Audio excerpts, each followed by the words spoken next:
TV. I am not black.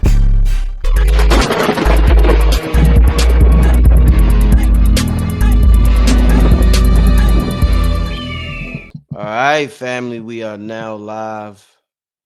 We are now live right now, family. Let me know how the volume is, family. Rod was having a little issue hearing me a little earlier. So let me know how the volume is, family, on my end throughout the show. I'm gonna try something. Okay. What's good, y'all? How y'all doing out there? We about to get started. Get comfortable. Gonna have a nice little conversation tonight. All right. It's good. Y'all hear me good? Okay. Yeah, about to have a good conversation. About to bring on my brother Rod Hayes. Before I do, as usual, let me get to a commercial real quick. We'll be right back. I can do magic.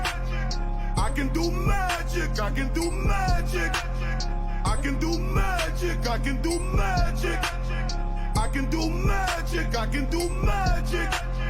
I can do magic. I can do magic. I can do magic. I can do magic. I can do magic. I can do magic. I can do magic. I can do magic.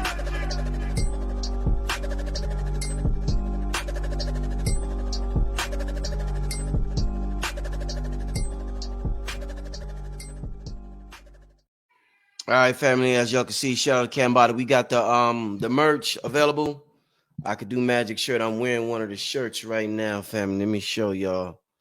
Wearing one of the shirts right now, family. So make y'all can head over to holyghost3.com and get your merch over there. All right, let your gear match your frequency. And without further ado, family, want to bring my brother Rod Hayes back to the platform, the Chief. Welcome back, brother. Thanks, brother Rich. How's it going with you? Hey, man, things is going good. I'm gonna tell you before last week, Rod. I had this feeling like I was here, but I wasn't here. It was a weird feeling. I was like a little out of it last week. Like I felt like I wasn't really here or some shit. Like things just felt a little weird. And that lasted for a couple of days. Then I started to feel like myself again. I don't know if I was getting a download or some shit or what, but it was just like a little weird feeling for a couple of days. You know what I'm saying? You know which days it was? Oh man. I would say probably from Tuesday to Friday. This past Tuesday to this past Friday. Yeah. It was right around Sunday, Monday, right? We entered into a gateway, an energetic gateway. What was this? Well, come on, talk to me. Come on, man. What's going on? What we entered into? We had solar flash the week of Thanksgiving. So that was real. So what happened? I heard about that. That's some real shit. What happened, Rod? Yeah. What happened? We experienced the solar flashes according to our consciousness. If it's a solar flare that the earth or the sun and the earth is communicating, telling them to wake up a certain level of sleepers, right? The ones that's already woke will go through what's called the slumber. And you will feel lethargic, like something just ain't right. I'm off a step. Yeah. Right? Yeah. Right. All that is like the tides go out and then they come back in. Imagine the reason that the tide went out, which is directly related to the solar flare. The flare came in for the ones that's be a lower rank than us. I stayed messed up from all the way to like yesterday. I slept about 19 hours. Yeah, that sleep been serious, huh, bro? Right, but that's all because. Okay, so it's imagine we running a team race. We got a team running. Right. The ones that's leaving their team behind energetically slow down for the rest of the team to catch up. Oh. right? So that's like a metaphor to look at the energy, how to read the energy, because we can only read it according to our understanding of the 3D reality. Right. So all this energy transfer got to be explained in terms that regular people in 3D can wrap their brain around to facilitate a higher consciousness. Uh-huh.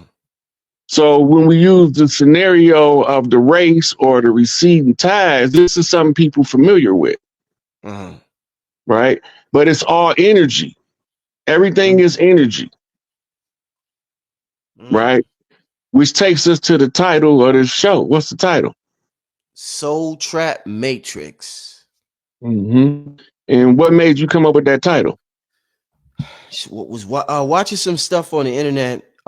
First I was watching something with this Shadow. I think the name of the YouTube channel is called The Alchemist, and this lady was talking about false light deception and how you could be tricked from the false light, and they was talking about the flash. Since you brought up the flash, before you die, you know that flash that we all see and we think it's the white light. We go to that white light, our ass come back into this realm. Just a lot of talk about this realm. It's a couple of things that they don't consider when they tell you that angle of perception. Uh-huh.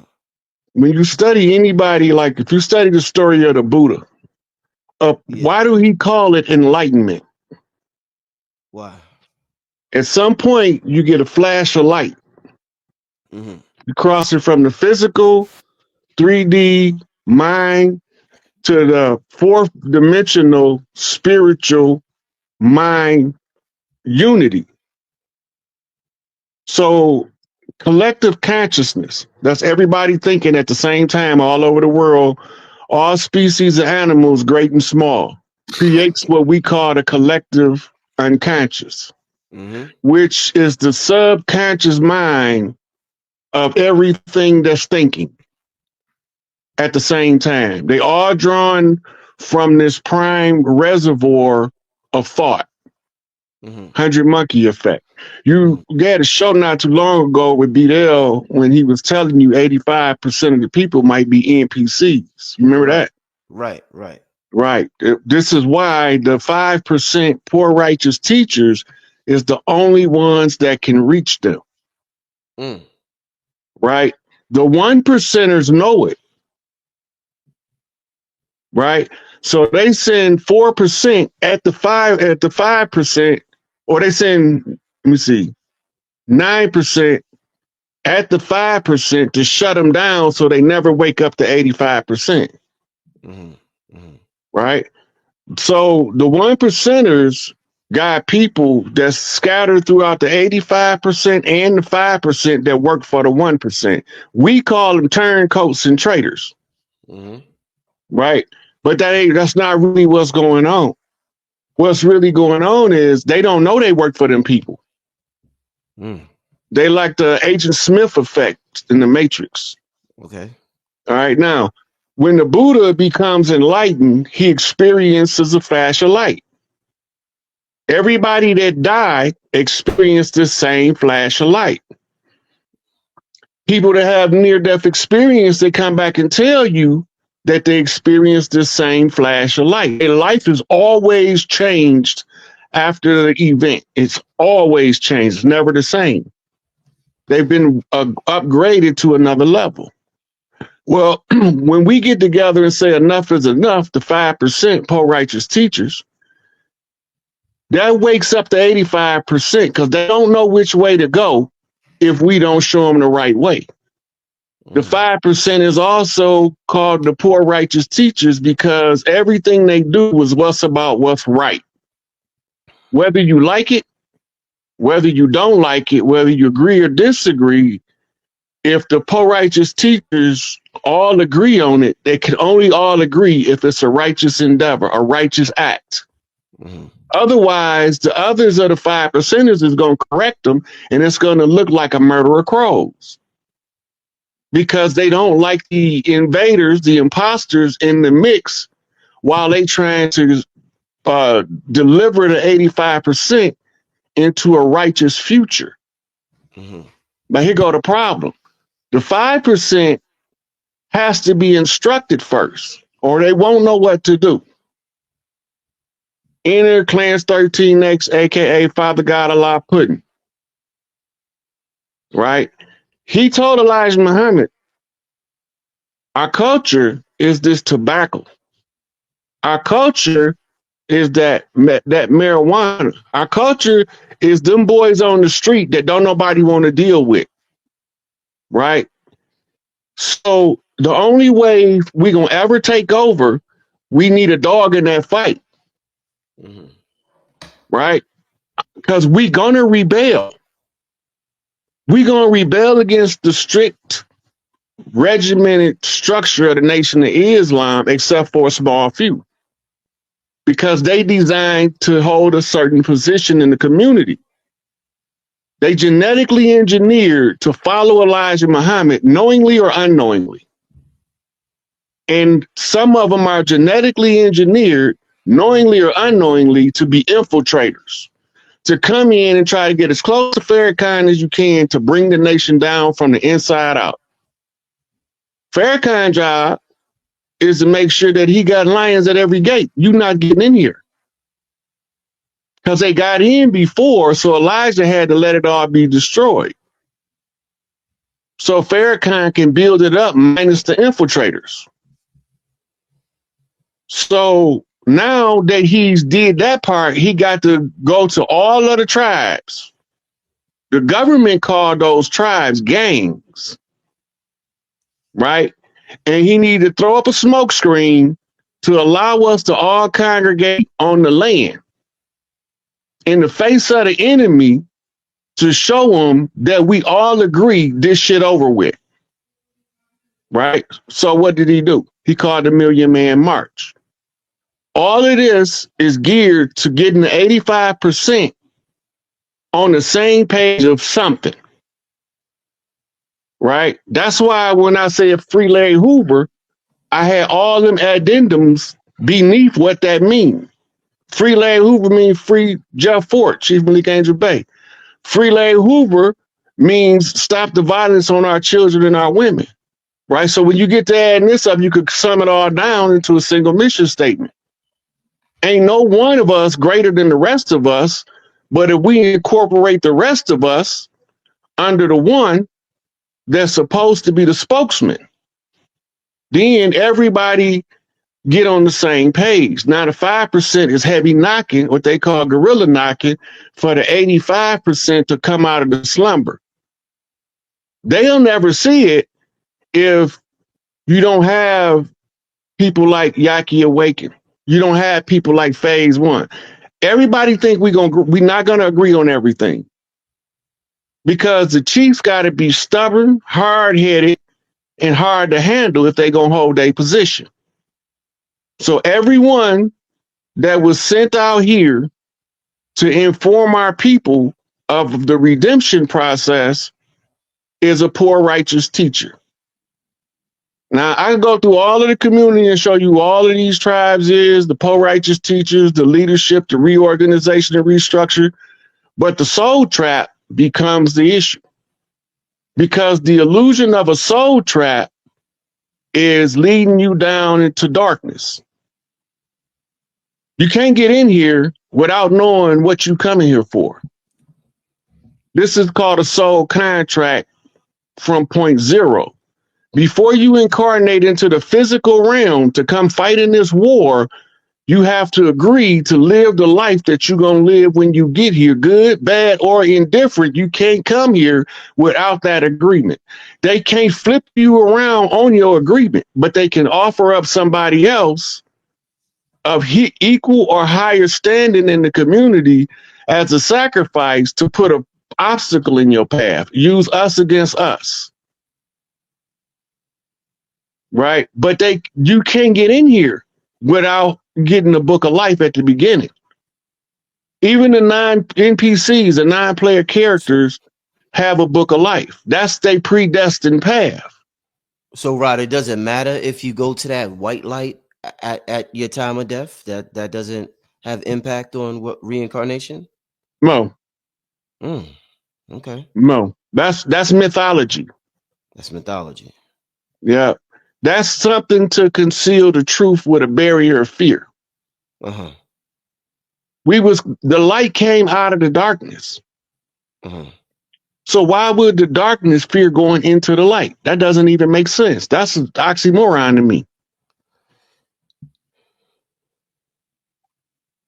So Rod, you also don't. So all right. So this is not a soul trap because we agreed to be down here, and we're not. This is not like a jail sentence because that's another famous way of looking at it now in the New Age community. This is like a jail sentence for the soul. So this is not a jail sentence. You're saying? Mm-mm. Okay. This is the game of the gods. That's all it is. You said that with confidence. You That's said what that it like is. a god. You said that like a god. Look, when you go play Monopoly, you know that it's a game about real estate and business. Yeah. This is a plutocracy. It's a holographic video game. We somewhere else with headsets on. I'm just telling y'all inside the game to wake up to the game so they can't keep running the game on you because they can't run it on you once you see it. And that's the trick, is to keep you, see, in the game, you got to have opposition. The chapter we coming out of is called Misery. Right? Mm-hmm. You hear them people that go out against Noble Drew Ali say that he plagiarized part of the Circle 7 from the Aquarian Gospel by Levi Dowling, which I'm going to get to that in a minute. But the other part is, it's a book called Unto Thee I Grant, The Economy of Life, that was taken from a Tibetan temple by the Rosicrucians. Right? Mm-hmm. And in that book, he get the chapter called Misery out of there. Well, where did these Tibetan monks that had the manuscript, where did they say it came from? They said it came from Egypt. So that means that it was part of what's known as the pyramid text. They tell you that it was written by Menhotep III, the first philosopher known to man. Right? But what is he telling you? Because we gonna be scared of the pain, but we gonna use the fear to inflict more pain up on ourselves in the name of ignorance. Mm-hmm. So we gonna continue to suffer until we can educate ourselves out of the matrix. How do you do that? Your brain is operating on the same principle that the computer is, your cell phone. Mm-hmm. There is apps, we call them sigils. You can write your own app. That means you can write the code. Right. And you can store that app on your screen, and then you can put it in auto mode where it'll activate when it's needed. Mm-hmm. Everybody should have been taught sigil writing in school, but they never wanted to teach you that because they didn't know the apps that you would write. In the imagination of the child is so terrifying to the control system. Because the creativity of the child is the only remedy to break free from the control system. Right? So you gotta enjoy the game, even though it's a game of misery. But you don't got no emotions when you're not in the physical form. So everything that you experience, the good emotions and the bad emotions, right? They all contribute to the experience of the game of the gods. That's part of it. Mm-hmm. The highest expression of the game of the gods when you win is what they call sexual gratification or eternal bliss, right? Those are metaphoric terms to describe how to navigate this thing we call the matrix or the game of life, aka the game of the gods. Right. At the end, when everybody done, because everybody gonna do their own little thing, some gonna up, some gonna do something that's good. We're gonna exalt the good stuff, and we're gonna point the finger at the bad stuff and say, stay away from that. Right? Mm-hmm. But who gonna fix the bad stuff if they stay away from it? So the ones who come in determined to fix all of the bad shit is what we call the problem child. Because they always trying to experience the bad shit. Right? Yep. That's exactly right. He 100%. Divinely prepared and authored is two different things. But the whole thing was Noble Drew Ali wrote the Circle 7 to pass codes to other chiefs. He wrote the Circle 7 to give us an insight into the games being played on us. Right? Now, if he wrote it in his own words, he would have been violating the rules of the game because he could have flat out told us. He can't flat out tell us because he would be violating the rules of the game. He's mastered the game already. So the only time the masters can tell the rest of the students the direct answer is at the end of the game. Final exams is an oral exam. Everybody's coming for the PhD, right? And it's all oral exams. All these guys you seeing now just coming out, a lot of them coming on your channel, they coming to get their PhD. They coming to show their worth to the rest of the elders so that they'll know that the future, we going into a golden age, is in the hands of the right people for the right reasons to produce the right conditions in order for us to live a righteous life. It's going to take people like me that went the wrong way first to come back to the right way. Because I done seen both sides now. Now I know what the trick is. Right? It's going to take people that is ornery and stubborn and act like they the only ones on earth know something, but they going to always have somebody they give honors to. Right. Right? You can go try to argue with Farrakhan, and what the first thing he's going to say? Well, the Honorable Elijah Muhammad taught me. Even in the end of Malcolm days, after leaving the Nation of Islam, they asked him, like a couple days before he died, he said, I still believe that the messenger, Honorable Elijah Muhammad, is the best thing for our people in this day and time. Right? We don't want to remember that because we want to point the finger at the Nation of Islam for the loss of our beloved shining black prince. When we don't want to look at the government who actually now is coming out. I've been saying it for years, and they told me I was crazy that the nation did it, but I've been telling them for years it's right in the fucking FBI files the government did it. And they didn't want to hear it. Now the government is confessed. It's been drug out in the open. The dirty players has told the story the same way I told the story 30 years ago when I barely knew what the fuck I was looking at. Right? So now we know the government had Malcolm killed, but Malcolm still, right before he died, said that he believed that the Honorable Elijah Muhammad had the best message or the best programs for us. Right? Now remember, he's in the fledgling days of the Organization of African and African American Unity. Right? And he got an Islamic group. I forgot the American Muslim Mission, right? That he started that incorporated pale faces into the fight, right? But all of this is once you get to a certain level and you see the game being played, don't nobody got to tell you where to go. You go fill the hole that's there, right? You go fill the position. And once you plug that hole, can't nobody get past you. You need a dog in every fight. Indeed. So you're not trapped here, right? But what you are is you contracted. Contract, not trapped, contracted. It's a difference. What about and the only way to get back to the oldest contract is to know the history of the earth. Because you get to the oldest contract, the first contract is between Mama and Mother Earth. That's the first. So say this again. The first contract. The first contract is between Mama and Mother Earth, which is Big Mama, which is Prime Creator.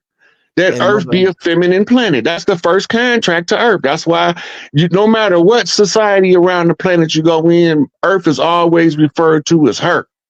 Right. It's always feminine gender. That's because the first contract is determination of the gender of the planet. By determining the gender of the planet, you determining the rules by which to enter the planet. This is what we call the uterus connection and the mitochondrial frequency. This is why only women pass mitochondrial. They have the right to inherit the earth. But the woman inherits the earth. The man is the husband, the caretaker of the woman in the earth. Ain't that? I see. I get lost in the whole Anunnaki thing with you and Billy be talking. But don't a dude own Earth? They said Marduk or something. Okay, this is what we call the Great Infiltration, and that led to something called the Great Debauchery. You always hear Bobby Hemming talk about the Great Debauchery, but he never tell you what it was, right? Because this was a feminine planet, there's rules to the galaxy that extend beyond the planet. Right. Okay. One of them is what they call the right of conquest, which is the divine right of kings. To conquer and subdue a land and make it their own and establish a new set of rules and regulations, a new set of guidelines. Right? So the only way to topple the patriarchs is the ones doing this. We call them rogue patriarchs. Rogue is an anagram for rouge. Rouge means red. We talking red house. Infiltration of the bloodline, which was how they infiltrated the tribes by marrying people that look like us to our daughters, but they ain't us. They got an agenda. Right? And they got this, it's a term for it. A man that married a chick for her stuff, he a sweetheart swindler. Right? That's what they call them. Sweetheart swindlers. So they come in, they pretend they woo the woman, marry her. Then when ain't nobody looking, they poison her off, scratch Big Mama name out the big house. So now it ain't Big Mama house no more. It's just the big house. And then they bring in people to mislead the rest of the family that's at Big Mama house and change and implement a plan. The implementation of the plan is the plantation.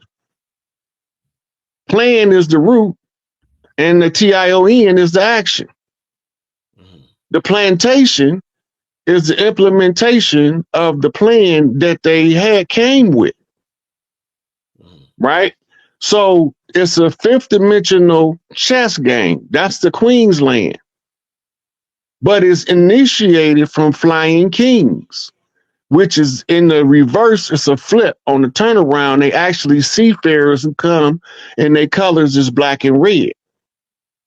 Right. But on the checkerboard, they call it the flying kings. But in the flip is the as above, so below.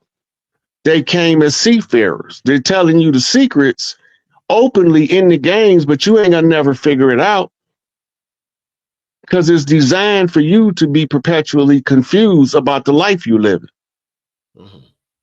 Right? So the signs and symbols being for a conscious mind, the only way for a mind to be conscious is somebody to give them the description of the symbols. What does the symbolism say? Right?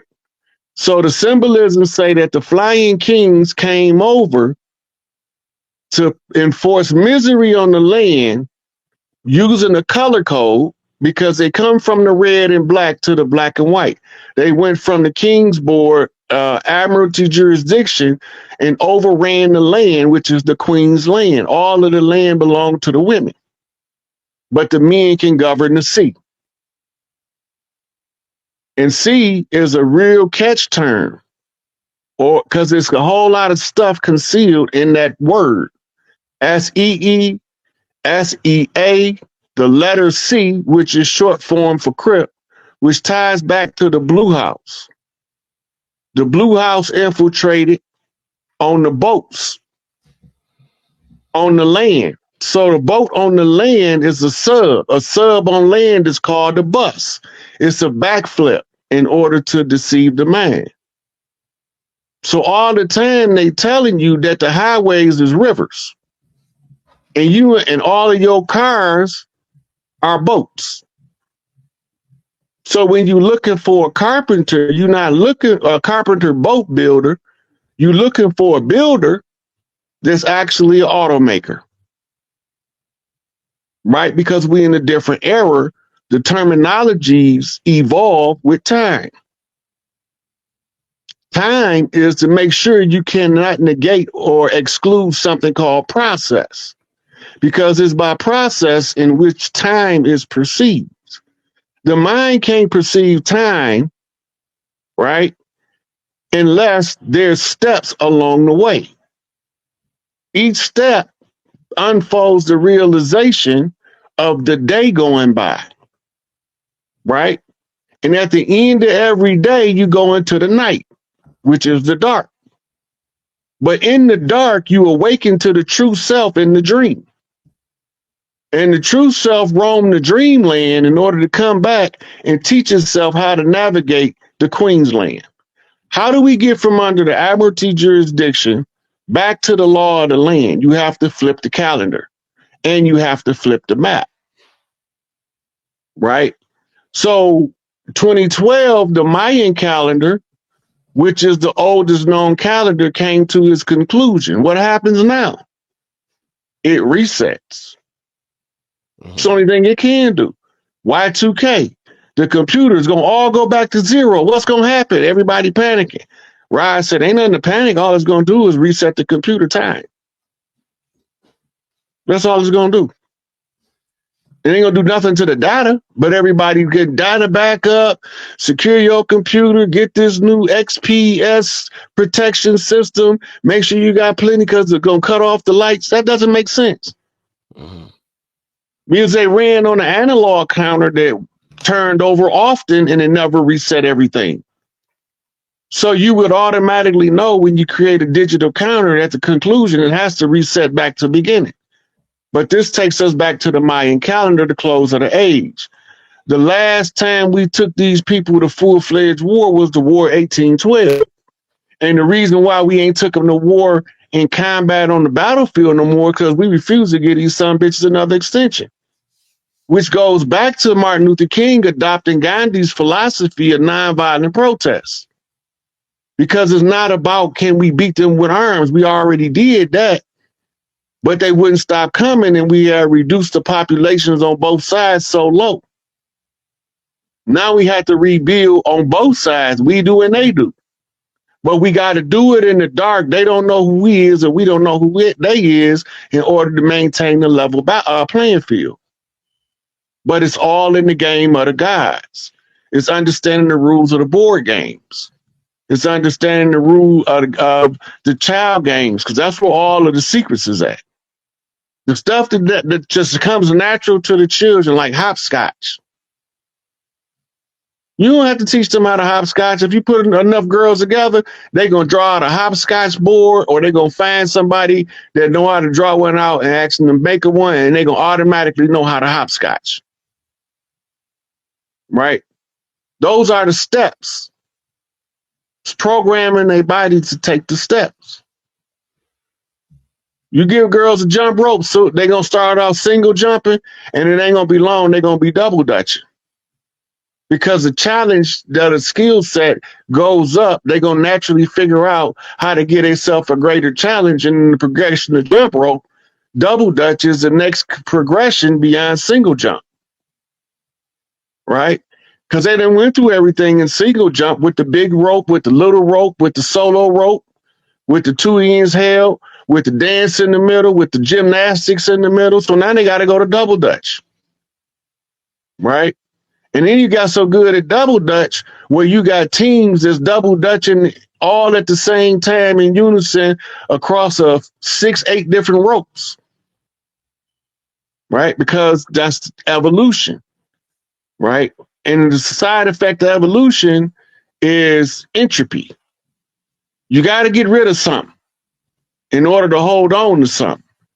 In order to keep what's good, you got to get rid of what's bad. Entropy. Right. Right. So it's the same with people. Sometimes you got to get rid of something good to get something better.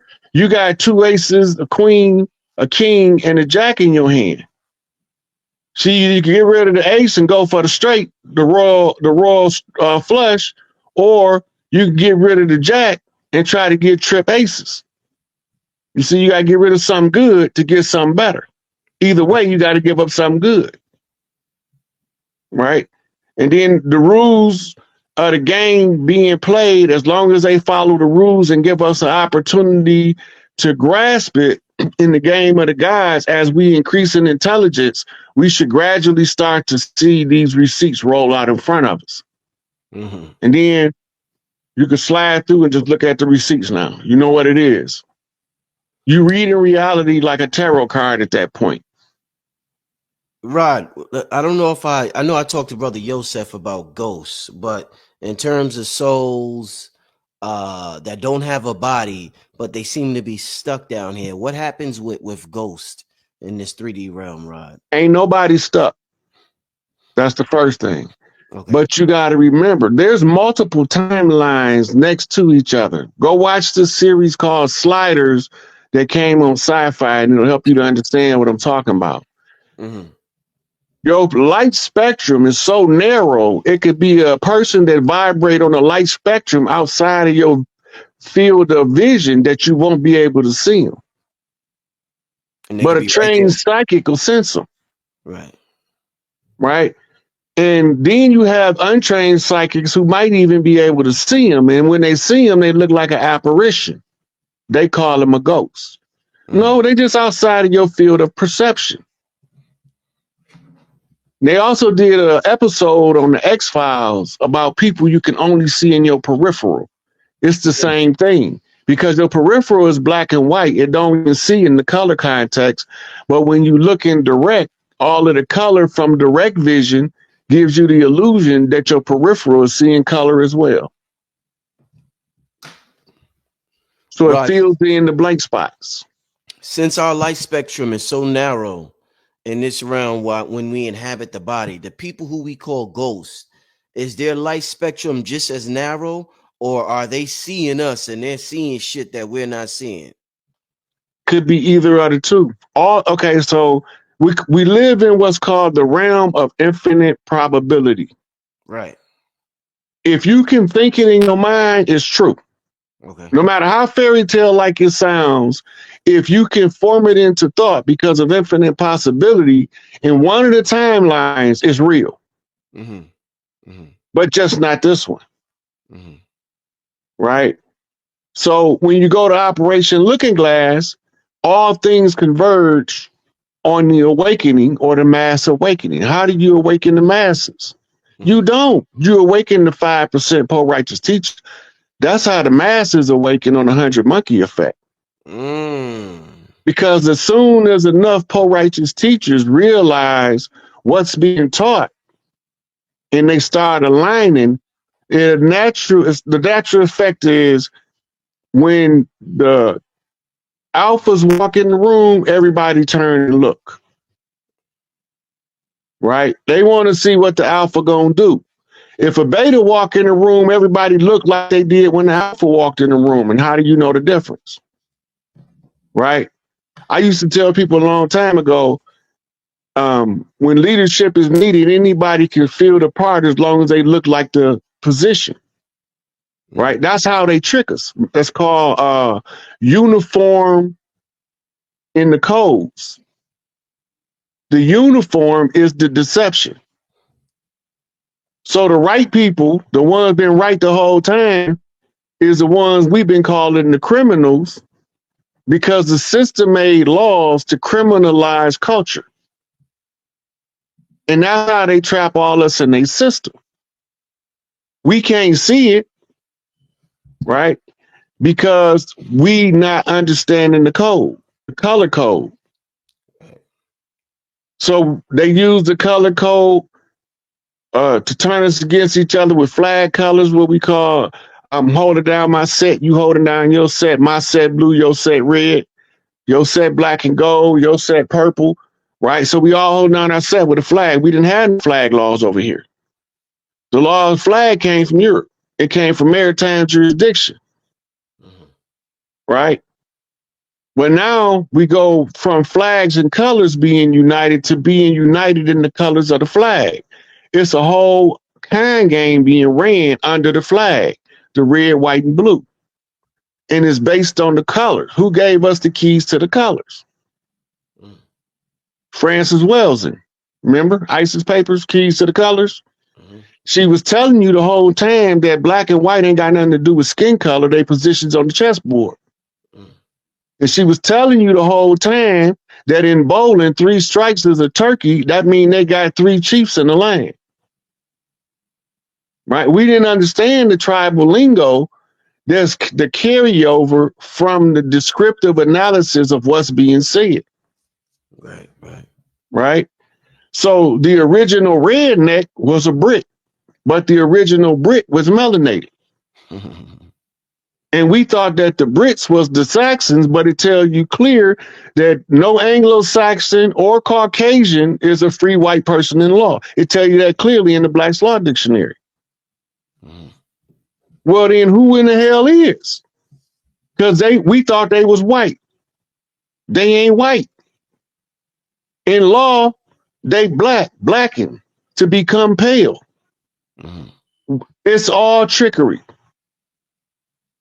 It's all trickery. The keys to the colors is to know that no colors matter. Nature knows no color line, J.A. Rogers. Right? That means that y'all judging somebody based on something that's not a part of the natural makeup. What nature judge? Right? God don't like what? Ugly. Nature judges beauty and pageantry. That's the way of the earth. How do you usurp that? You turn it from creative potentialities to vulgar expressions. Right? It's all trickery. It go back to ancient Babylon sex magic. Right? The simulated sex act spiritually took place. But physically, it's an energy exchange. Spiritually, it took place. And that simulated sex act plays out in the mind of the players who are in charge of the game. And that's why we keep telling y'all it's all fuckery. That's why Bobby Hemming kept saying it's fuckery. Right? It's bullshit. It's deception. It's trickery. Right?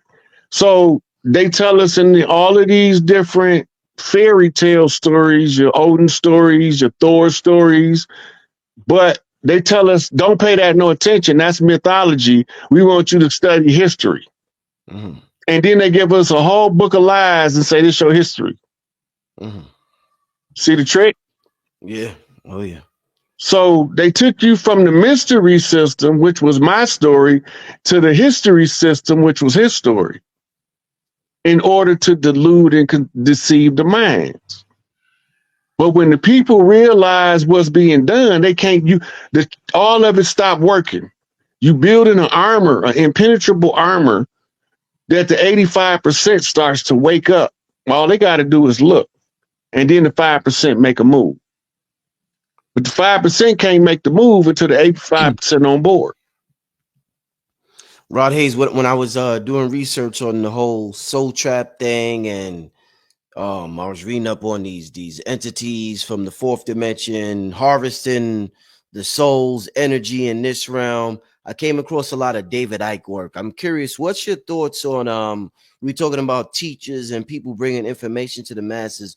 What's your thoughts on the work David Icke has brought to the world? Because a lot of people, some people say he's an agent. Some of his information I vibe with. I'm curious as what's your thoughts on David Icke and the whole reptilian archon and all that other stuff? There was a reptilian archon that lived under the Vatican that gave the Pope and the Crown of England their orders. That's no longer the case. Okay. All right. That bitch been dead since 2020. Mm-hmm. There was underling archons that carried the message to other countries that would put on human skin masks. So that was facts. That was true. Also, Credo Mutua, the Zulu Sanusi, verified the reptilian agenda. But those people were what you call interdimensional beings. They was brought into the earth through a stargate. They was brought in by the one we call Yahweh in the Bible and Zeus in mythology. We call him Enlil in the ancient tablets. So Enlil brought in the reptiles. He conjured them up. That's his other family. That's his other family. They mirror images of the earth. Right. This is why they put the mirror verse in the Doctor Strange movie. Right. Because once you trap them in the mirror, they can't get out. So they use mirror magic against the Earth Sisters. And they broke the mirror on the crossroads. That's since been reversed. Right. And so once the mirror magic has been reversed, now we got to work on clearing up the lines in the mirror so that all of the sisters can see one mother when they look in the mirror. Right. But you still got the cracks that's working on being cleared up. Right. Right. And while the mirror got cracks in it, it becomes a prism. Right. So it looked like you're looking through 1,000 mirrors and seeing 1,000 reflections. But it's when they all come together, they make one reflection. And we call that reflection the Great Mother. As above, so below. Right. So the God man is the man who got enough self-confidence to tell you that the woman is prime creator. Right? Because most of the men is stuck in their ego and they want the God of all creation to have testicles. That's not the case. It tell you that in first trimester, what they call gender identification. When the female, all fertilized eggs are female up into a point. Right. When the mitochondrial scan the DNA, it can either make it male and turn on the testosterone, progesterone ratios to make the testicles and the penis drop, or it can leave it to default, and then it'll be a YX male. Or female, I should say, a YX female, inverted genetics. It looked like a female physiologically, but under the microscope, you see an XY chromosome. We call them seahorses, right? But that's the answer that nature gave to the ones who came through the Stargate. That's how we know them. And these is the Harvey Weinsteins with the altered genitalia, right? Because they seahorses. The females got an Audi. The males got an innie. They males at their appearance determines their rank. When they came to Earth, they didn't look like humans, but after we killed them, they went through phases where they was able to assimilate on the DNA on a very specific codon that determines the physiology of this level of sentient being. All those creatures in mythology has to come into the earth realm in the form of a human. If you look close, you can see the ones that look like spider monkeys, them long ass arms. That's a throwback to the Atlanteans, the sea monkeys. The ancient Atlanteans had a shorter torso and longer limbs because they spent the majority of their time in the water. Right. So they developed. You remember when you was little and you get a comic book and they got an advertisement for sea monkeys in the back of it? Yeah. That's a drawing of an Atlantean. Damn. And we still see them today, but we don't know they're Atlanteans. And some people that's quasi-conscious call them reptilians, but they're not necessarily reptilian either. Mm-hmm. They're a unique hybrid, reptilian mammalian hybrid, which was the original evolutionary process of the planet until it was interrupted, which brings you into when we talking about the God of the Bible intervening, or the Anunnaki intervening in the natural progression of the species of the earth. But the species of the earth been sentient before the Anunnaki came. But it was through military conquest that threw everything off after agreements was made, contracts. See, when Enki came and Elelu came first, he agreed not to attack the planet with his Anunnaki hordes because he had lost to Anu. And when Enki came, he made Enki promise not to overthrow the matriarchy. So this is what made them, when they got attacked by the Andromeda beings, do the contract for the dinosaurs and give them so many millions of years to hunt. But remember, time is an illusion. It's only the space events and to roll out what's called process. Mm-hmm. Without that, you can't perceive time. Right? So when we digging down into the earth, we dig through the strata and we say, this is from this amount of time ago. Well, it depends. It's not always true, because you have upheavals where deeper earth surfaces, and then you have erosions where higher earth is taken low. So all of these things is process of creation, because creation never stopped. It's a continuous process. And as long as the process is processing, you're going through process. So as long as creation is creating, things have to change, right? We don't have to mentally change, but our conditions, circumstances of life have to change. But then the side effect of that is it makes the mentality change, right? Now we got to take control of this great egregore called the universal mind. This is what 85% come into play, because the majority of them is the makeup of the universal mind. Even though they NPCs, their input becomes critical.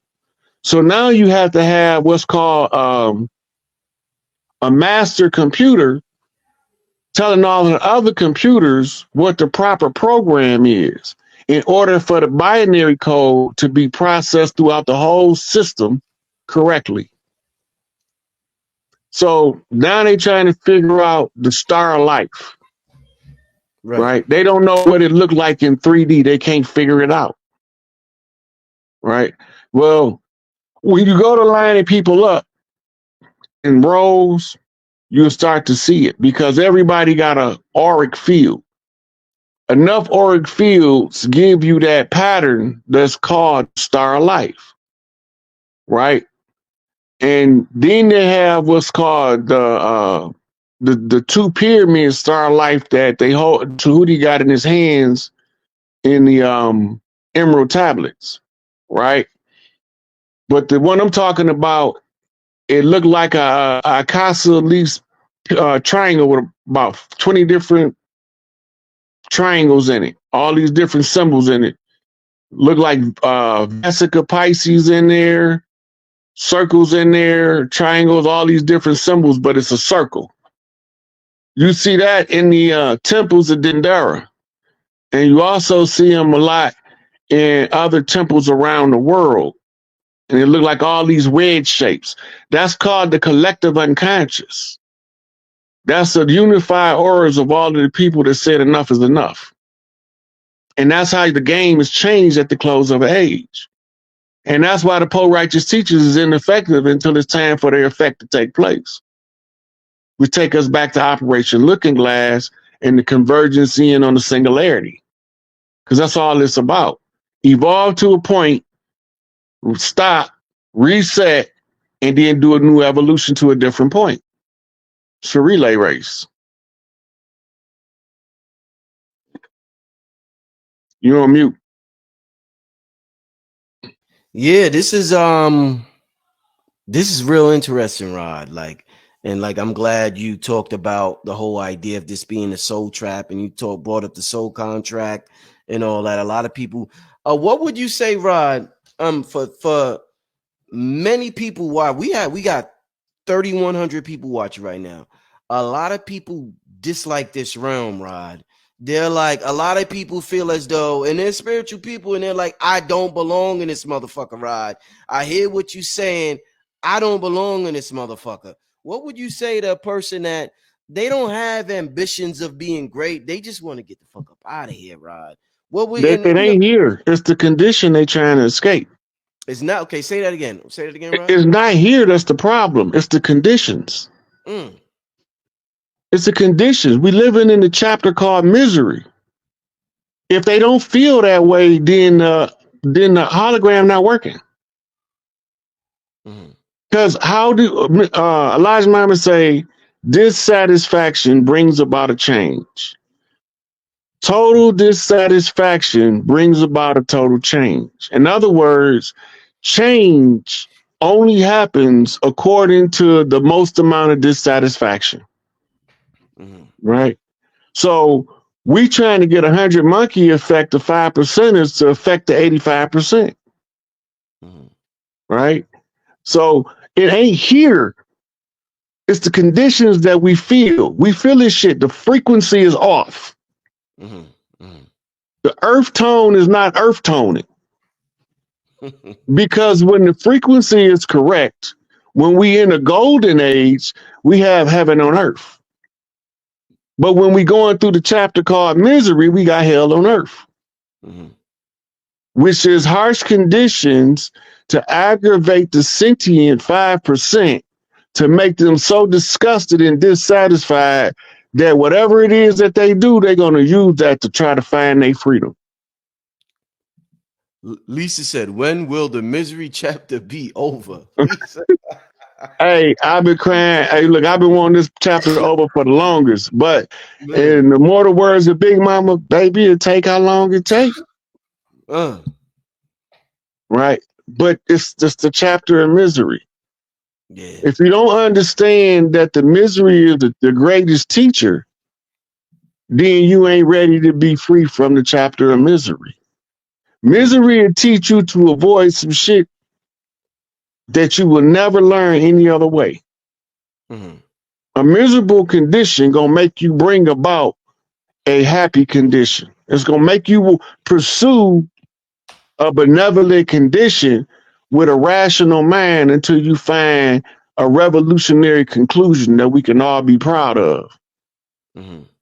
The only remedy to the system right now is to divorce yourself from it.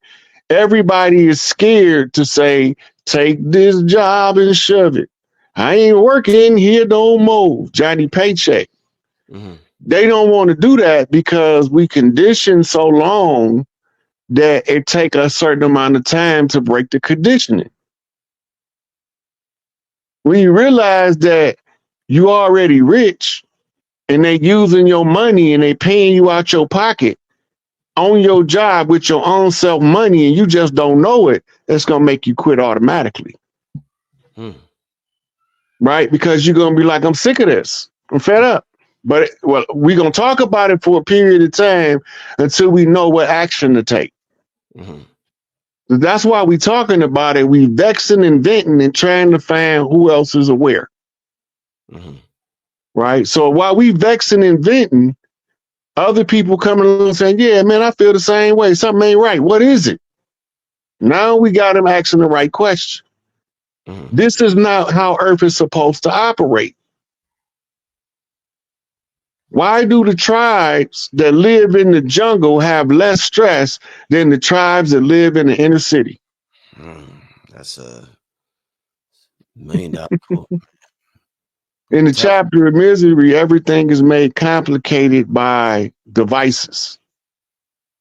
Right? So all of the technology and the advances of technology is the sacrificing of your peace, your inner peace. Because it's all being expressed as technological advancements. Outer peace. Yeah, yeah. right? But when you stop looking for outer peace and start searching for inner peace, now you're looking for the inner God, because that's the only one can tell you where it's at. And that's how you really win the game. The inner God in you gonna make you do what Brother Rich doing or what Rod Hayes doing in your lane. That's gonna make you the most effective in turning over the system. Everybody got their own lane. Everybody ain't supposed to do what Rich doing. You perfectly engineered to be perfectly you. As long as you be you, you'll be perfect. Right? I like that. I like that saying. You're not engineered to be nobody else. Yeah. We all got a job, and our job is to be our best self first. If you don't be your best self first, you can't help nobody else. Right? And that's why the 5%ers work is the hardest, because they always start off with the self-work. They work from the inside out. The rest of the world is working on the outside, trying to figure out how to find peace within. Right? But the 5%ers is the pauper gods that ain't playing in the game, trying to find out how to change the game. So they take on all the suffering that the chapter of misery has to offer. And the more powerful they are, the most suffering they take on. When we see them, it's played out in the 3D. They bums, hobos, homeless, they destitute. They was millionaires that went broke and lost their mind. Right? They didn't go broke and lose their mind. They found their mind and went sane and gave up their pursuit of an illusion. Right? Once everybody give up the illusion, then you grasp the reality. You go from fiat money to hard currency. You go from trading in paper bills with no value to trading in silver and gold. Right? You go from offering up your services for credit to fair exchange. Ain't no robbery. I'm not doing shit if you ain't going to compensate me properly. You're going to know your self-worth, therefore you can't be cheated. Right? I think I asked you this on one of our Patreon shows, Rod.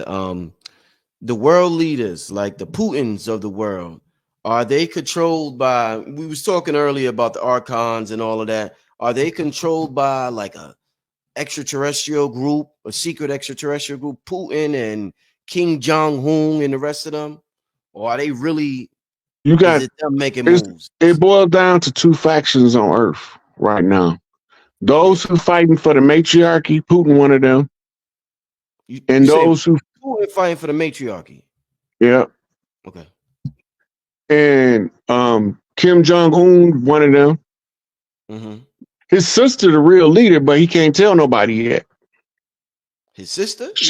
His sister, the real leader in North Korea, but they can't tell nobody yet until all of the rest of everybody wake up. America is the last stronghold. We the hardest ones to wake up because we got the most masters on the land right now. Well, what do you mean we have the most masters on the land, Rod? What do you mean? So let's say the 5%, almost all of them is in America. The rest of them is scattered around the world, but almost all of the 5% is here. Damn. This becomes the driver's seat. America's become the driver's seat of the great egregore, right? And because it's the way that the ley lines are set up and the earth chakras is set up. We got different parts of the world responsible for different functions at different times. So we know we're going into an Aquarian age. That means that we're going to have air governed by water, which symbolically means spirit governed by thought. That means you're going to be doing spiritual things in a thoughtful manner. And this is what's going to expose everything that was underwater in the age of Pisces. Our heads was underwater. We were seeing on the land, but we were slightly off center. Right. Now we are our head above water in Aquarius. Then spiritually, we can see and apply intellect in order to determine if we're going in the right direction. Right. Once we do that and we start to dismantle, we become the great iconoclastic generation. if you look now, hardly any of these youngsters is falling for the old Bible Jesus stories. Right. Right. They talk about stuff that our parents and grandparents could barely grasp in their era. Just the basic science of atoms. My daddy came to these, baby. I didn't go to school for that. I don't know what you're talking about. Right? But I can tell you what he couldn't tell you about the atom. Proton, neutron, electron, positive, neutral, negative charges work together in order to give the atom its density and weight. Basics of science, right? But my mama, she can tell you all about the Jesus story, but she ain't never did the etymology of the word Jesus to find out it's Isis in Greek. And the New Testament wasn't in Hebrew, it was wrote in Greek. So who was the Isis 2,000 years ago? That means who was the Pharaoh? That we don't have the tomb. We don't have the grave. There's no Pharaoh in this grave that would have been Isis 2,000 years ago. And it's only one. That's Cleopatra. The name Cleopatra means sea, Leo, Panther. Right now we talking about, look at the lioness, Sekhmet, and the house of the panther for the answer. All that's coded Masonic lingo. But your degrees, you got to master your degrees. What the hell is that? The Bible is given to you in chapters and verses. That means stages and degrees of learning. So as you assimilate a chapter, you're supposed to be assimilating a chapter of the book of life. It's supposed to be 80, but they only going to give you 66. So where's the 14? That's 2 masters missing. One is Hiram Biff, the other is the Black Madonna. And only when Hiram is raised will you know who the Black Madonna is. The Black Madonna is Big Mama. And Hiram is the master builder, the grand architect. In order to be the grand architect, you got to be able to engineer and reverse engineer the construct. And we did that with Brother Billy. Did you see us reverse engineer the construct? Yeah. Y'all son, when y'all get together, you and Billy, man. Y'all son, man. That's why they don't got it. That's why they don't send us across the same path, because Rakim said it best. Anybody ever told you a little knowledge is dangerous? It can't be mixed, diluted. It can't be changed or switched. Yeah. When you put 2 powerhouses together, from like me and him, I'm gonna feed off him. He gonna feed off me, and it's like a little minor nuclear explosion in the mind. If you do it too often, you destroy some shit. But if you strategically place it, you can clean up some shit. Wow. Yeah. That was one of the most powerful shows I had this year when you and that brother was on, man. I want to get to a couple of questions before we get out of here. I know that people want to ask Rod a couple of questions. Shout out to everybody in the chat. Definitely loving this show. I see y'all loving it in the chat.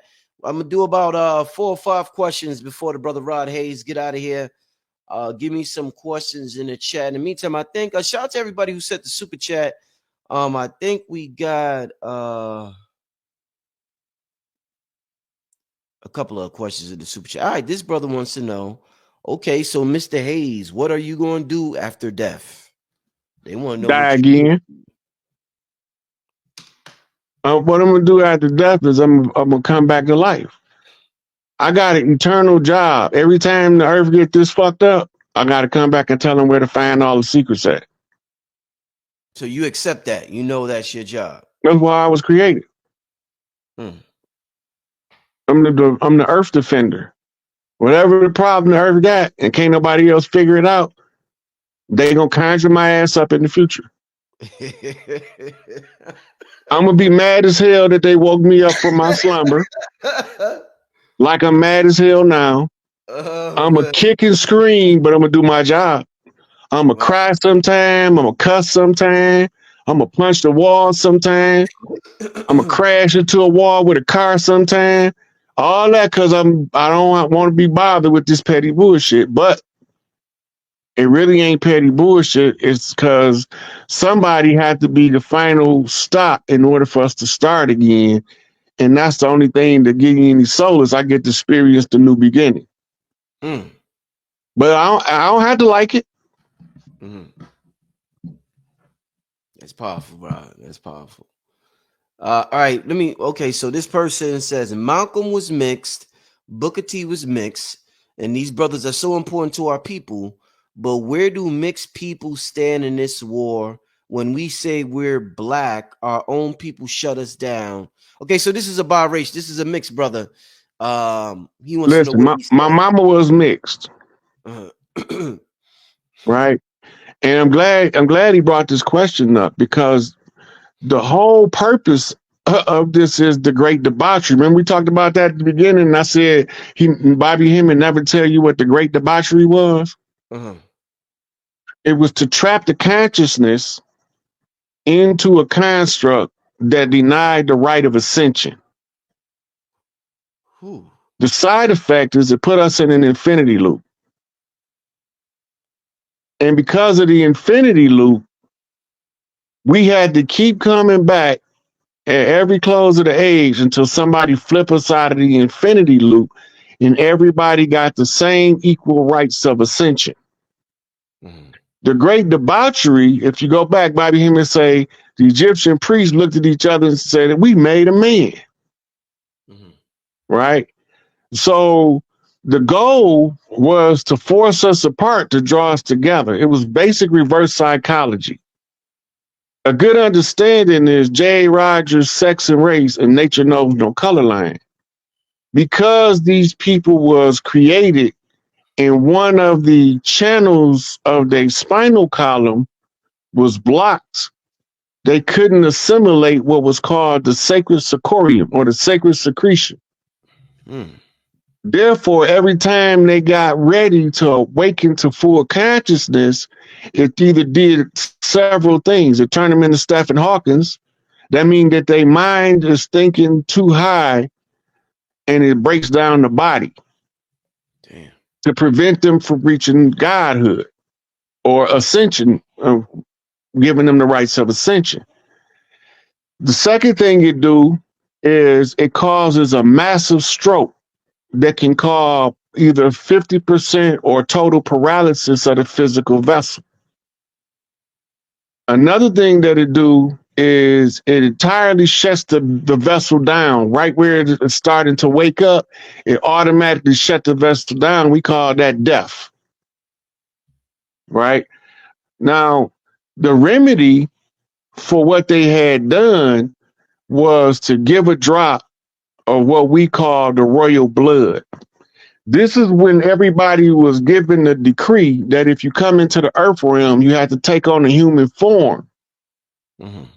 Because all of the mythical creatures volunteered to give a drop of blood from whatever their star system they came from and to bring consciousness enhancing items to the earth.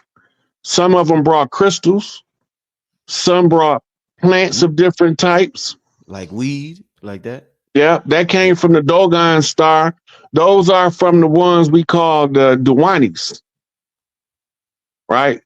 Intellectual Ewoks. Who bought the alcohol, Rod? Alcohol is made. That's an Anunnaki thing because they like beer. They came here already with appetite for alcoholic beverage. The Earthborn never had any use for alcoholic or fermented beverage, right? But that was introduced by the Anunnaki as a means of quieting down those noisy Lulu, what they call them Lulu. There was us, the Earthborn, the servant. They had came down here and used science to subjugate us. And our scientists were summarily executed in mass. So now we don't got nobody to fight science with science. Now everything falls back into the lap of the sisters who was priestesses.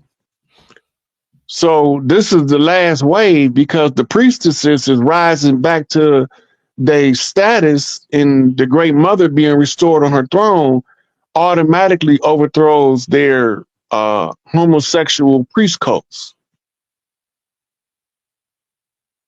This shit get real deep, Rod, when you start talking, So man. when you look at the epithets of America, one of them is the Great Melting Pot. Mm-hmm. The melting pot, this is all in reference to genetics. Mm-hmm. Right? You remember the Margaret Sanger? Yeah. She was a mulatto, by the way. Yeah. Margaret Sanger was a mulatto. She was more like an octoroon. Mm-hmm. She was that girl from Imitation of Life who hated her mother because her mother's dark skin. Right? It's the same with J. Edgar Hoover. He was a mulatto. Okay. The one who started the COINTELPRO to keep us from ever coming to the awareness. But remember, the stronger the opposition, the stronger the power that rises from it. Mm-hmm. The eugenics program was Inky's reverse genetics breeding program, where they used the taboo system of reverse psychology to force the indigenous people all over the planet to give a drop of earthborn blood to something that was created. They had to stay here. They was made here. Yeah. So they need a drop of blood in order to tie you into the vine, in order to cure the defect that the Anunnaki created when they made them. And they called them Lulu Amalu, which means primitive worker servants or primitive slave servants. Right? So when you got to the great melting pot, everybody that get one drop of blood, what they classified as now? Black. They black. Well, that's all it take. Now, how many amalgamations do it take to breed out that drop of blood? It'll never happen now. Mm-hmm. Because there's octoroons and quadroons passing as Caucasians and pale faces. They all got their drop of blood. Mm-hmm. So now the level, the ascension field is wide open for the ones willing to do the self-work. So what do you see on the heels of that? You see Madame Blavatsky in 1900, right?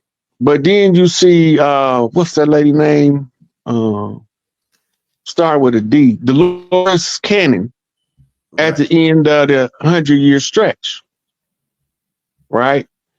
Now, Dolores Cannon, she's about 60, 70 some years old, born in the middle of that stretch in order to carry them through. So it's a system to give all of the information back to the originals to figure out what the problem is. But if you feed into any form of divide and conquer, you blind it and you get stuck looking at stuff like Umar Johnson. Right? And why did I use him for an example? Because Frederick Douglass was Native, and in Nat Turner is classified as Native, but he said unapologetically African, and ain't nobody from his bloodline from Africa. Right? So if he telling the truth, if he really descended from Frederick Douglass and really descended from Nat Turner, which I don't know, that's a whole nother story in and of itself. But if he really descended from them like he say he is, that he wouldn't be unapologetically African. He would be unapologetically organic to this land, walking Mississippi clay dirt like me. But he got stuck in his misunderstanding of Pan-Africanism. Pan-Africanism was never designed for us to go back to Africa physically. It was to go talk to Africans so they could say, nigga, you ain't from over here. You from over there. And that's what established the confraternity that Garvey talked about. And Garvey used the Back to Africa movement because it was a guy before him that created the Liberia movement when all of the natives moved to Liberia like some damn fools and created the Lone Star State. It's a mirror to Texas because that's where they originally from. The southern United States. Old Mississippians. Now we on both sides of the water. They was confused when they left, but they got good sense now. Mm-hmm. Right? The Africans over there was telling them the whole time. And you want to honor James Monroe by giving the capital of your stolen land the name Monrovia. Well, we don't know that stuff because we don't care about them people over there. We ain't from Africa. We don't have no natural drive to study Africa. Right? The ones over here got a natural drive to study that them kettle pots cooking at Mardi Gras. We got to pull to New Orleans. We got to pull to Mississippi. We got to pull to Florida. We don't got no pull to Africa. And we don't know why we keep wanting to tell them people we ain't from Africa. That's because we was already here. Mm-hmm. It don't mean we didn't trade and intermarry with the people of Africa, because we did for thousands of years with no issues and no problems. But somebody came out of Europe after they lost to the paleface and wanted to conquer us and replace us. And then the paleface tried to conquer both of us over here, and our trick no good. It's the garden plot. So while we in dirt, literally, trying to figure out who we is, they gonna harvest on top of us the fruits of our labor. And they did it. Now we didn't poke through the soil. We didn't sprouted new life.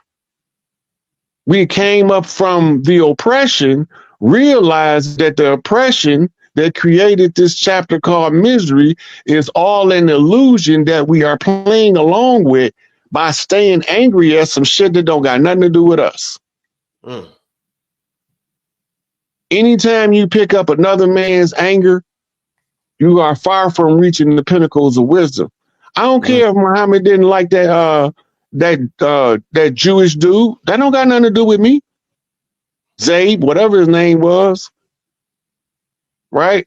And the Jewish, all them people was in the Middle East. We over here in North America. This shit going on in the 1400s or 1400 years ago in the 500s or something. That don't got nothing to do with us over here, because at that same time they was doing that over here, we was having corn festivals, turkey harvest festivals. We was having pumpkin harvest festivals. We was having different types of Mardi Gras type celebrations everywhere. We would laugh and all night long and have fun everywhere we went. Now we got to fight everywhere we go. They turned our love story to a war story. We just trying to get it back to a love story. Right. I would ask two more questions before you get out of here. Before I do that, I seen somebody had mentioned your Cash App. Let me see, Rod Hayes. I remember it's S-I-K, capital A-P-E. Yeah, I want to share the brother for those of you who ask about the brother's Cash App. Let me, where is this at? Yeah, for those of you who are interested in supporting the brother, $, capital S-I-K-A-P-E, Sick Ape. All right. That's capital A-P-E. Yeah, capital A-P-E. Shit, we got 3,500 people. Make sure this was an amazing talk with this brother tonight. But make sure you hit up the brother's Cash App and show love. There was one I want to ask you, Rod, because you talk about Haiti. All right, this individual, Rod, wants to know, why does world peace have to go through Haiti? Because in the contract that they had us under, the last have to be first. So no matter what litmus test you use for this hemisphere of the world, Haiti is last in everything. So when everything come in, Haiti had to be prepared to be in the first place of redemption. They got to be the first redeemed, literally, for the rest of us to follow. That's the first step, major step. So what you're seeing right now, the canal, everybody mad at the Dominican Republic for telling them not to build it. The side effect is what they're not noticing. the Dominican Republic has to push on Haiti because that's the other side of the island and they was conquered by the same people. And by pushing on Haiti, it causes the people from the Haitian side of the island to all start to stop fighting each other and join forces to get this canal because they understand the life-saving benefits of it. You got to get these people from these different family groups in Haiti to work together. Dominica is serving as the stressor.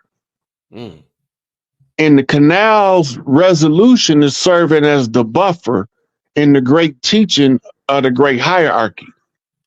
So when Dominican is pushing Haiti to not build the canal, it's making all of the resolve of the people of Haiti to stand together in unison with one voice and say, we building this motherfucking canal, whether you want us to or not. But this is a side effect of closing out the conjure. The canal would have never been started had they not started to close out the conjure. Right. So it's a whole lot going on where Haiti is a big deal to us indigenous people all over the world, but we don't understand to what degree. If a lot of people watching for a while know, I've been told them Haiti does not trust any of the Western nations to come to Haiti for anything. Don't come peacekeeping, don't come negotiating, and they pick the people from Africa that they are willing to trust to help them rebuild to come over there as UN peacekeeping forces. Everybody going over there from Africa is specifically handpicked by Haiti. Anybody go over there that ain't handpicked, I feel sorry for them because you're probably going to find their shoes hanging on the telephone line in the Brooklyn. Whew. Shit. That if they don't ask you to come help, don't go help. They only going to accept help from the people that they trust because they done been infiltrated and usurped so much that they got a process, both spiritual and physical, that they go through in order to know who to trust. So if you go down there talking about you finna help them and they didn't ask for you to come, boots on the line. That's all I can tell you. Taking a big risk. And Dominica right now are the same way under the pretense of anybody that come there and they don't know who you are and where you from, you automatically presume Haiti to be fed to the Haitians at their own discretion to do with you as they please when they exile you to Haiti. That means stay away from the entirety of the island until they work out their issue. When the canal is done and Haiti is unified, then Dominica is going to reach out and for a peace talk. That's when you're going to know the shit done got stable.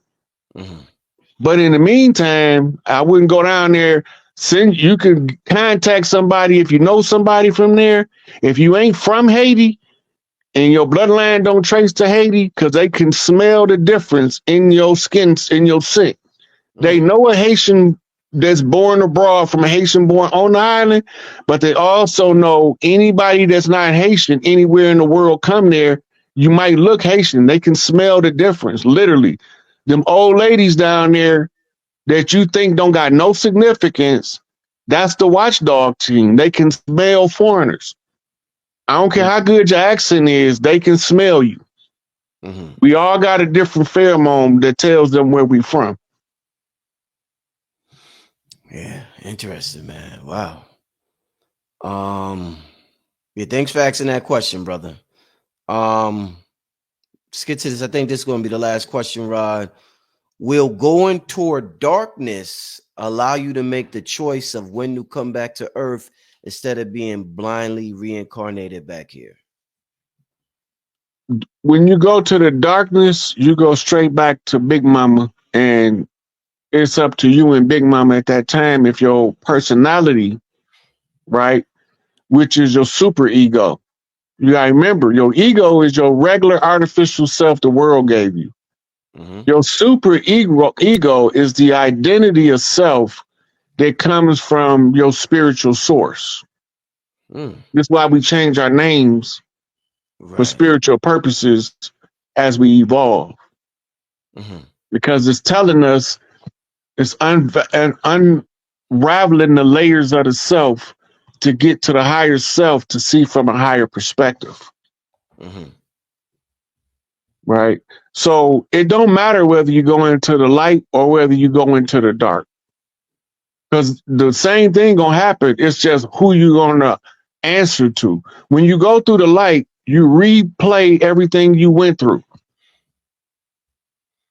and you basically going into the teacher's lounge to check your test to make sure you passed everything. And then if you didn't, you flip back in right before that test, pass that test, and you flip right back out. Right. But to the naked eye, you was a walk-in, but they didn't see you come in and they didn't see you leave.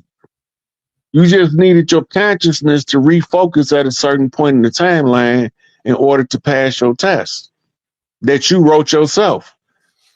Right. But you couldn't get out of here unless you passed the test, because you have to follow the path all the way to the end. So if you go through the light, you're going to automatically see that everything you thought you was going through that was misery, because you was in the chapter of misery and it was meant to be that way. And you picked the suffering because you were strong enough to take it. And the other people that wasn't, they picked the ease. The strongest ones stay on the bottom the longest. Do you think when people say like when people talk about this near-death experience, some people will say you might get greeted by, let's say you believe in Jesus, or let's say you believe in Buddha, or a loved one, your mother or your father, and they'll tempt you. It'll be like a this entity that's trying to trap you, but they'll disguise themselves as these beings to trick you back here. Have you ever heard of that? Is there any truth to that? That's true. That's based on your belief system. Look, if I don't believe in Jesus, Muhammad, Buddha, or Confucius, when I leave, none of them gonna have nothing to do with what I love the most. I don't love none of them more than I love my mom and my daddy. So the first people I don't agree when I cross over gonna be my mom and my daddy. Because I don't love their Jesus more than my mom and daddy. I don't love their Yahweh more than my mom and my daddy. So there's nobody else except for other relatives that I loved as much as my parents, like my older sister, that I could even see going across that would even make me give a fuck. Right. All that is your belief system actualizing your exit strategy. So imagine you have a meeting with yourself and you say, how am I going to know when it's the right exit? I'm going to see Jesus. I'm going to see Muhammad. Or I'm going to see Fatima. Or I'm going to see Kalima. Or I'm going to see Hanuman. Whatever your agreement that shows you your exit, that's your construct. That's your exit construct that you created based off the life you live, so that you'll know which way you want to go when you leave. Right? You can either, like, some book of lives are long and they got chapters. You might not want to go through the rest of the chapters. You can trade out for a walk-in to come in between chapters or in the middle of a chapter.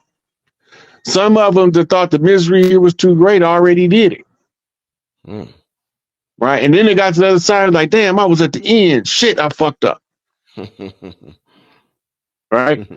Then a lot of them know we at the end and they exiting because they want to come back as a child when everything been fixed. They don't want to see the grand finale. They don't give a fuck. Fuck your grand finale. Your big finish. I don't give a fuck. When I just want to see it when it's fixed. I don't want to see the misery end. I just want to see it when it ain't there. Right. But the story will still be told for eons to come until the next close of the age. Then we're going to create a new story for the next age. And it always starts with 7 generations planning. You got to plan for 7 generations. You can't close the age unless you got a plan that's going to have optimum efficiency or optimum effect for 7 generations. Right? After that, then the ones what's in the construct will carry the construct from the 7th generation to the close of the next age. But that's the reset. At the end of every reset, it's a golden age. And that's why you got a 24,000 year clock, 6,000 years, 6,000 years, 6,000 years, 6,000 years. Lunar cycle, sun cycle, lunar cycle, sun cycle. Right? But the lunar used to be Lilith. They put this moon shit here. I believe this is when they put the hologram up. Because you can sense the hologram, and the only way to get out of the hologram is to think above it. All it is it's a mind jamming system to keep you caught in constructs and cycles, the infinity loop. And to flip out of the infinity loop is to think above the 4-bit quantum encrypted artificial intelligence. If you can't think higher than artificial intelligence, you're an NPC. That means that you are right in line with artificial intelligence, because NPC's intelligence is artificial. They just programs. But they all come in with a book of life. Every program come in with a purpose. You're not just here. You got a purpose. Everybody got a purpose. Right? But I can't tell another person what their purpose is, but I can identify a gift that they have that got something to do with their purpose. If somebody's a good writer, 9 out of 10, their purpose was to write something. But what they supposed to write, I don't know if they're supposed to be Stephen King or the Apostle Paul, but I know they're supposed to write something. Right? And to tell them that is to encourage them, but it ain't to give them their destination. Right. It's to just help them identify their purpose. That's deep. Yeah. Yeah, man, powerful, right? We could be on here for 5 more hours, man. So I think let me see, Rod. Hold up. Give me a second. This last one, Rod. This is the last one. Last one, Rod. Then we're gonna get out of here. Because this is good. So I want one more. How does one keep their mind when in a system meant to institutionalize military or prison? Guess they asking how to keep their sanity. Yeah. Well, but the purpose, all right. When you're looking at the military or prison as a oppressive construct, it's going to drive you to the depths of misery. Some people become suicidal and can't take it. But when you repurpose what they gave you for their intentions for what you could use it for to your greatest good, you no longer feel oppressed. You fuck, this just is part of the process. Right? It's just like you don't know what every screw on your car for. Right? But you know if you turn the screw on the oil pan, you're gonna let the oil out. Right? So that don't got nothing to do with the screw behind the door. But by understanding how you can use releasing the oil in order to change the oil, it becomes beneficial. But if you just turn the screw and release the oil and take off driving, you're going to blow your engine.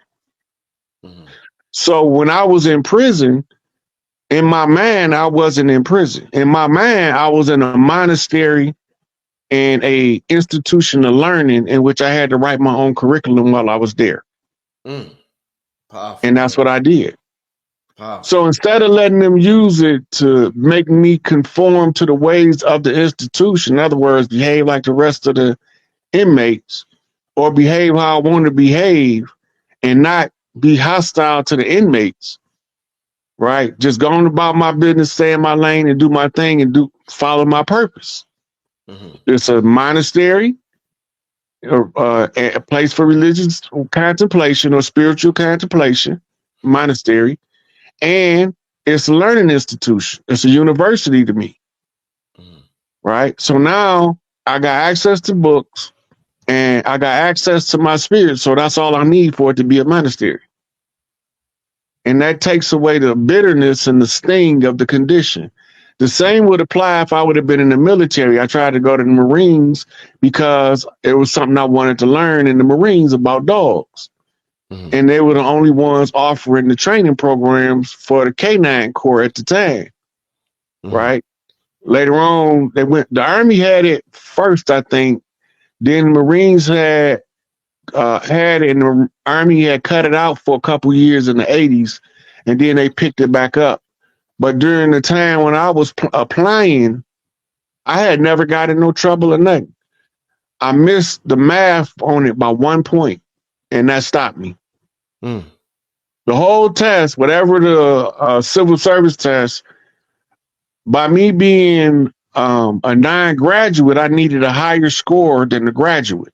If I had a high school diploma, I would have had a high enough score to get in.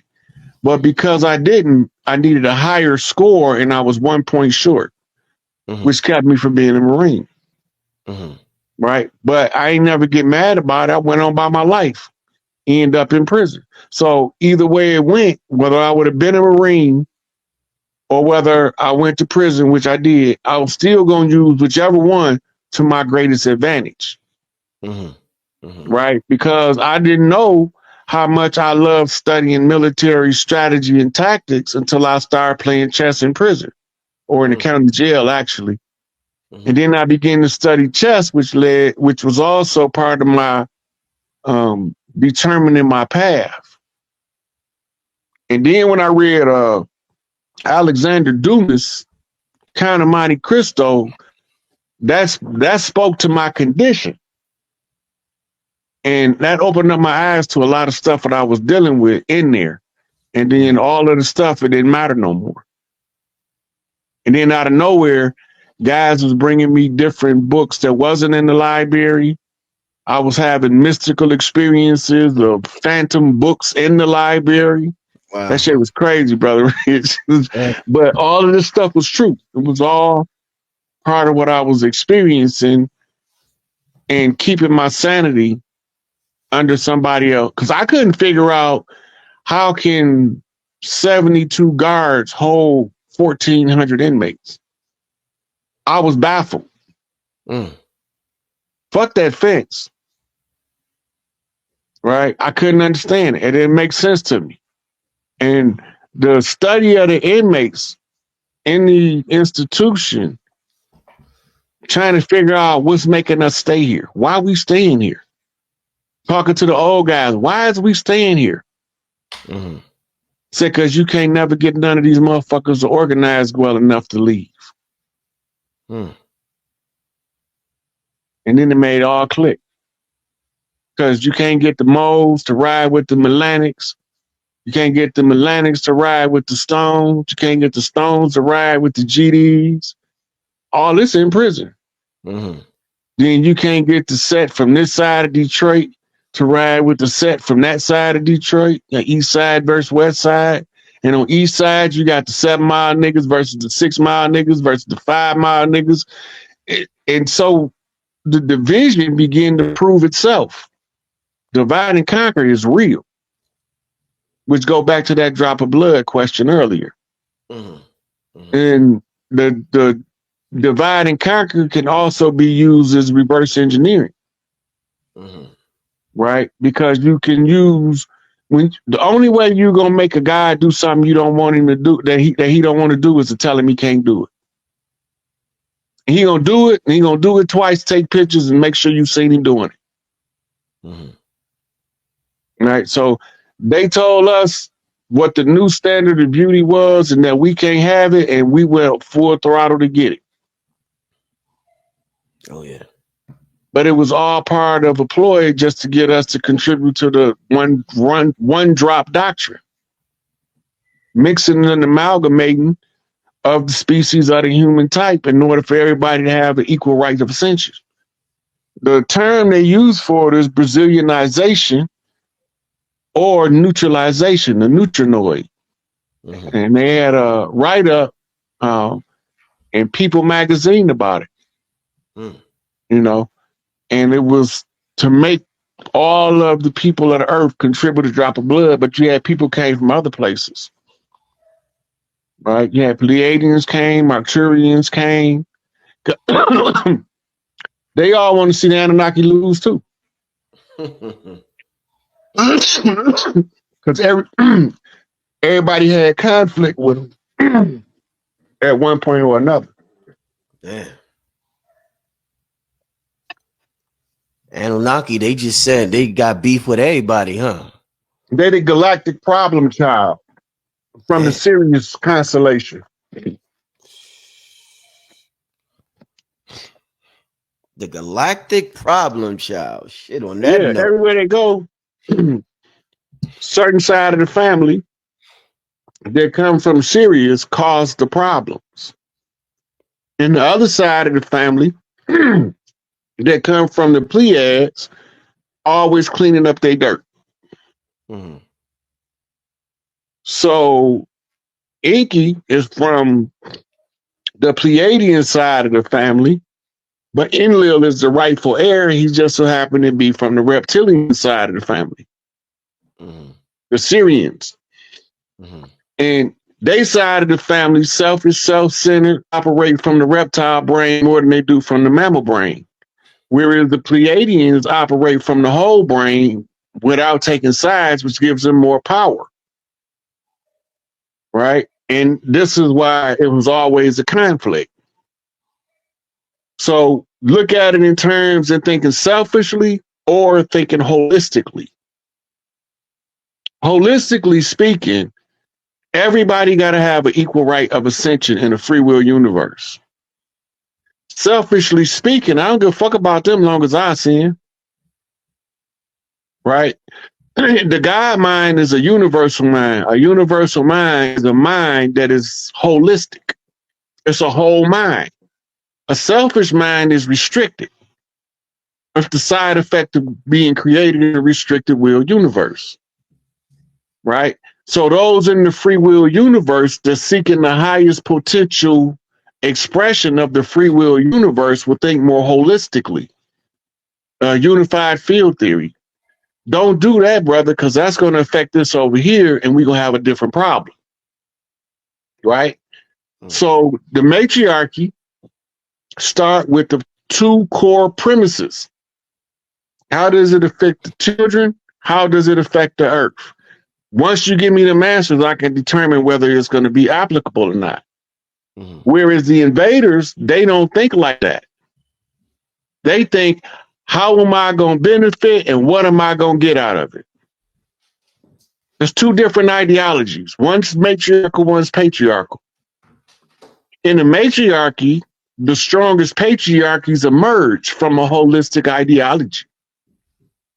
And this is how you conquer the restricted will universe dominating the free will universe. Because you have to create a ruler class of men. In other words, you got to create classy men, because the only thing that separates peasants from royalty is character. Remember, I just mentioned Alexander Dumas' Count of Monte Cristo. Right. This is what the old guy was teaching him the whole first half of the book. How to become the royalty that you wish to conquer. Once he understood how to become and act like royalty, they can't tell he's not royalty. Right? And because he picked a rank account, he could be any of these kings' illegitimate child with wealth. Right? But it was all an elaborate illusion that he created in order to get revenge. So the flip to that is it tells us in order for us to get revenge, we have to flip their elaborate illusion. You can't do this, you can't do that. You can't be a god if you can't do some god shit. Right. And I always say that because I tell people, first you got to find out what god shit is. And how can you in your physical vessel do some god shit? Right?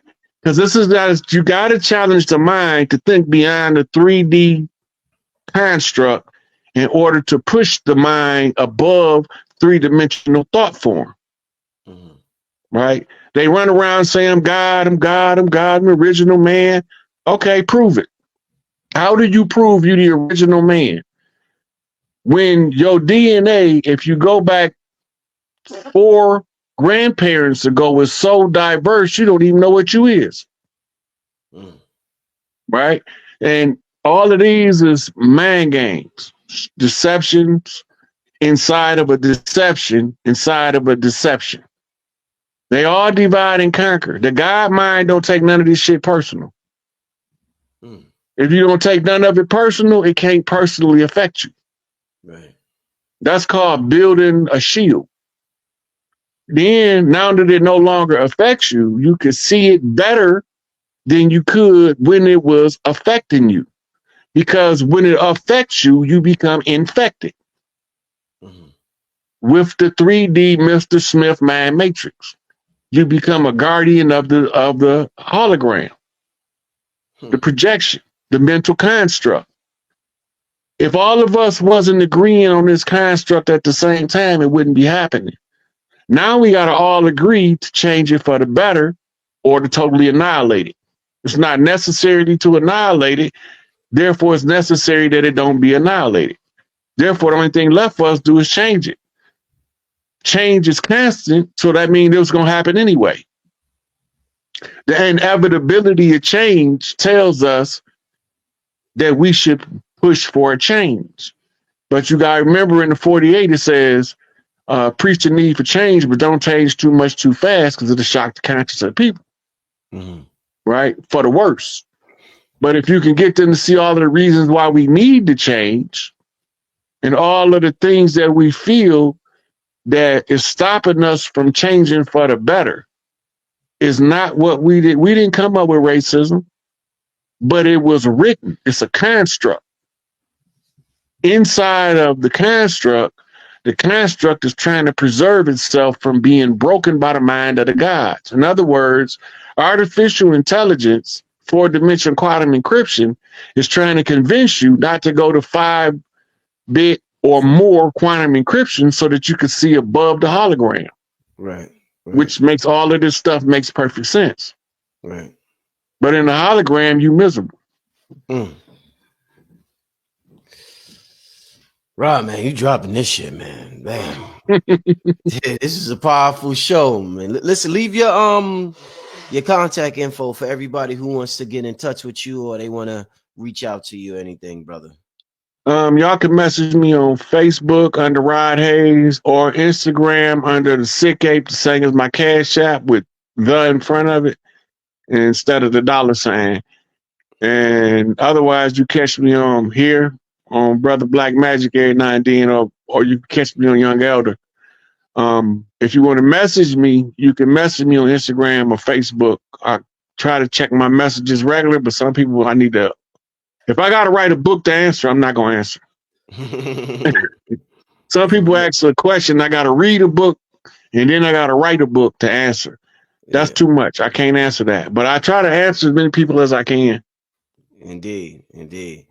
Hey, I want to thank, we had a packed house tonight. We got about 3,500 people in the chat. Shout out to all of y'all for coming on tonight, listening. I want to thank the brother Rod Hayes for coming on once again and touching on this topic. A lot of misinformation out there on the internet. I always like to run things by brothers like Rod or Dr. Valentine to get their thoughts on all the information that's out there, because it could be a bit confusing to a lot of people sometimes. So on that note, brother Rod, thanks so much, my brother. This is Brother Rich. We signing out. See you next time, family. Peace. Peace.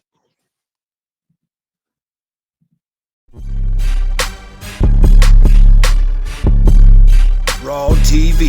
I am not black.